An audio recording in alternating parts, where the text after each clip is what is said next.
People, how you guys doing? Welcome and welcome back to the channel. On today's video, we're going to be getting into Charlie Kirk and a college student who has a debate on gun controls. And when I did see this, I was actually, very interested in it because this is not really a topic that has been touched on a lot from, my previous debates with or on Charlie Kirk. So we're going to be getting into that today, and let's just stay tuned. Okay. Hi, Mr. Kirk. I'm a student here, and I really appreciate you being here today to speak with us. I care a lot about protecting children and know that you value life as well. I understand that mental health and drug issues are a big part of the violence that we see every day in America, and I know that there's no black and white solution, but wouldn't implementing stronger background checks, especially for high-powered weapons like AK-47s, be a more reasonable and effective step to prevent school shootings and protect the children? Sure, fine. So first of all, it is very difficult to purchase an AK-47. You're probably talking about an AR-15. That's probably what you're talking about, which is not an AK-47. We do have those background checks in a lot of states. I do have to ask, do you feel safe in California walking the streets at night in Los Angeles as a woman? It depends which area. How about right near the downtown convention center? Not necessarily, no. So remember, our goal is a safe society. So just stricter gun laws does not always equal a safer society. That's just number one. Yeah, that's what I said. That's why I said that. I know that mental health is a big issue. Huge. But for instance, I have a 10-year-old little sister, and every day my parents stress about sending her to school for what could happen to her. So it's a real question. Let me ask you, does that school have an armed guard? I'm not entirely That's sure. why you're stressing. That's a fair point. Why do we protect our banks, our airports, and our sports stadiums with people with guns, but not our schools? I think that's a fair point, and I'm not discounting, the background check thing, but it's incredible moral perversion. You can't get in a Dodger Stadium without seeing 50 cop cars and people with guns everywhere. You can't go to LAX without going through basically a demilitarized zone. But you could go into a local Long Beach elementary school, and we decide to not protect our kids, so we protect our airplanes and our sports teams, but we don't protect our own children. And so you care about protecting children. I think that we should basically lock down these schools. People say, oh, I don't want our schools to be militarized. Well, then you don't want to protect our kids? You don't think you want your money to be protected at your bank? You want the payday lender to be protected? But you don't want your own children to be protected. So that's my number one solution, all that. And then I would end on to it. Listen, a lot of mental health problems. I have a different view. I think gun ownership is a right, not a privilege. And I don't think the government should get in the way of our right to be able to own firearms. So what do you think that do you think that the government should get involved in adding armed guards to schools, or Yes. why isn't this more talked about? Because I feel like in other states it is. Gavin Newsom would refuse to do this, of course. But in other states, after big school shootings, they have police officers parked outside. And in fact, school resource officers with guns have shown to prevent school shootings, limit school shootings, or even intervene before the school shooting happens. And it's going to show that these awful tragedies go from maybe 1 or 2 students dying, which is horrific, which it could have been 30 or 40 students dying, right?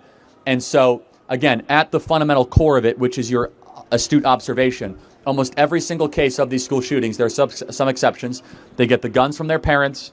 It's also these kids that are in a very, very dark and troubled place. And almost always there's warning, there's troubling signs, there are issues ahead of time that are ignored. okay.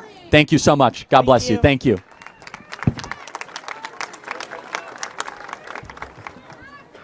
Well said. Earlier I made a statement about really wanting to get into this because I feel like it's a topic that is very sensitive and very heartbreaking that I just haven't even gotten into a debate on that from Charlie Kirk. So obviously I really do appreciate the fact that I did get into this from him.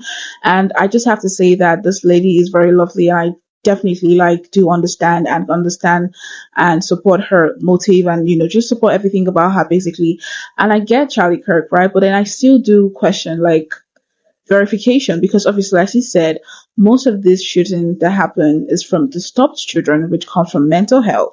And the statistics of people who are suffering from mental health are a lot more than most countries I'm aware of. So I think the system needs to ask a question what is making these children experience such severe mental health at very young age, right?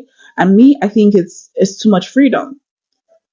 I personally think it's too much freedom, too much exposure that really just open the minds of a child to understand things deeper than they should at, at whatever beginning stage they are in. But I could be wrong, right? I could be completely wrong because I do see very young children who are, we know, who are dying by suicide. And I'm just wondering, coming from where I'm from, I cannot fathom children of that age even knowing what suicide means, right? Talk more of knowing ways to take their lives and all of that. And it really makes me question, like, what exactly is going on in that country? What exactly is going on to make children and to make young people do really, really horrific things?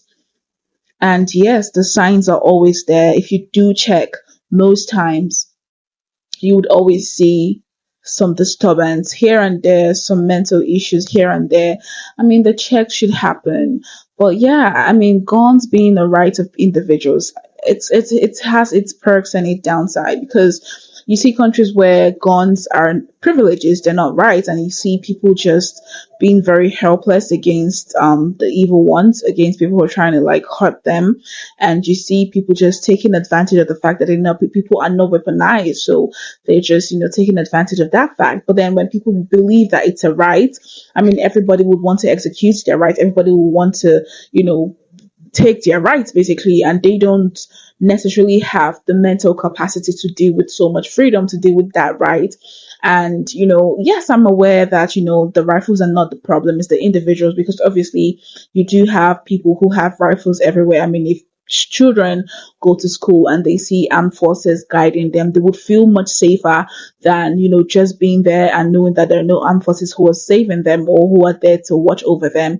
But if someone comes into the school with a rifle to harm you, people start blaming the gun, not the shooter, which is just it's a double standard.